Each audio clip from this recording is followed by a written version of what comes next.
এবার নজর রাখবো সন্দেশখালী মামলার দিকে। সন্দেশখালী মামলা আপাতত মুলতবি হয়ে গেল সুপ্রিম কোর্টে। পরবর্তী শুনানি গ্রীষ্মকালীন ছুটির পর জুলাই মাসে হবে।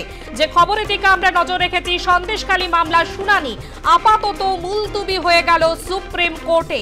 পরবর্তী শুনানি গ্রীষ্মকালীন ছুটির পর জুলাই মাসে হবে। ফলে আপাতত খুব একটা স্বস্তি হলো না রাজ্যের। যে গুরুত্বপূর্ণ খবরের দিকে আমরা নজর রেখেছি, সন্দেশখালী মামলার শুনানি আপাতত মুলতবি হয়ে গেল সুপ্রিম কোর্টে। আমাদের সঙ্গে টেলিফোন লাইনে রয়েছে প্রতিনিধি ষষ্ঠী চট্টোপাধ্যায়। আরো বিস্তারিত জানবো ষষ্ঠী। এবং তৃতীয় দফা লোকসভা নির্বাচনের আগে অবশ্যই রাজ্য সরকারের কাছে একটা বড় সড় অস্বস্তি হয়ে গেল সন্দেশখালী। যে সন্দেশখালী নিয়ে কলকাতা হাইকোর্টের প্রধান বিচারপতি ডিভিশন বেঞ্চ সিবিআই তদন্তের নির্দেশ দিয়েছিল। এবং শুধু তাই না, সেখানকার নির্যাতিতা মহিলা থেকে শুরু করে যাদের জমি দখল হয়ে গিয়েছিল, যাদের ভূমি দখল হয়ে গিয়েছিল, প্রত্যেকেই তারা সিবিআই তৈরি করা যে পোর্টাল, সেই পোর্টালের মধ্যে দিয়েই অভিযোগ জানাতে পারবেন। এবং সেই মতে ইতিমধ্যেই সিবিআই তারা তদন্ত প্রক্রিয়া শুরু করে দিয়েছে এবং দফায় দফায় তারা সন্দেশখালীতে যাচ্ছে। এইরকম একটা পরিস্থিতিতে রাজ্য সরকারের পক্ষ থেকে তারা কলকাতা হাইকোর্টের যে নির্দেশ, সেই নির্দেশ চ্যালেঞ্জ করে তারা সুপ্রিম কোর্টে দ্বারস্থ হয়।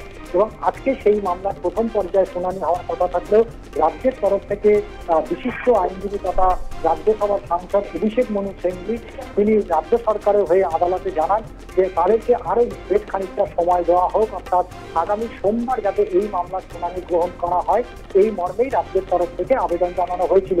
যদিও আমরা দেখলাম যে কেন্দ্রীয় সলিসিটর জেনারেল তুষার মেহতা এবং অতিরিক্ত সলিসিটর জেনারেল এমভি রাজু তারা জানিয়েছে যেহেতু সুপ্রিম কোর্টে ইতিমধ্যে গ্রীষ্মকালীন ছুটি পড়ে যাবে, তাই স্বাভাবিকভাবেই তারা চাইছেন যাতে এই গ্রীষ্মের ছুটির পরেই যাতে এই মামলার শুনানি গ্রহণ করা হয়। সুপ্রিম কোর্টের তরফ থেকে স্পষ্টত জানিয়ে দেওয়া হয়েছে যে আগামী জুলাইয়ের প্রথম সপ্তাহে এই মামলার শুনানি গ্রহণ করা যেতে পারে। তাই স্বাভাবিকভাবেই সন্দেশখালী মামলায় আপাতত মুলতবি করে দিল সুপ্রিম কোর্ট। তবে সুপ্রিম কোর্টের আরো পর্যবেক্ষণ রয়েছে, যেভাবে সন্দেশখালী মামলায় সিবিআই তারা তদন্ত চালিয়ে যাচ্ছিল, সেভাবেই তারা তদন্ত চালিয়ে যাবে। তদন্তের ক্ষেত্রে কিন্তু কোনো অন্তর্বর্তীকালীন স্থগিতাদেশ দেয়নি শীর্ষ আদালত। ধন্যবাদ ষষ্ঠী। আমাদের প্রতিনিধি সূত্রে যেমনটা খবর, সন্দেশখালী মামলার শুনানি আপাতত মুলতবি হয়ে গেল সুপ্রিম কোর্টে। পরবর্তী শুনানি গ্রীষ্মকালীন ছুটির পর জুলাই মাসে হবে। ফলে আপাতত খুব একটা স্বস্তি হলো না রাজ্যের।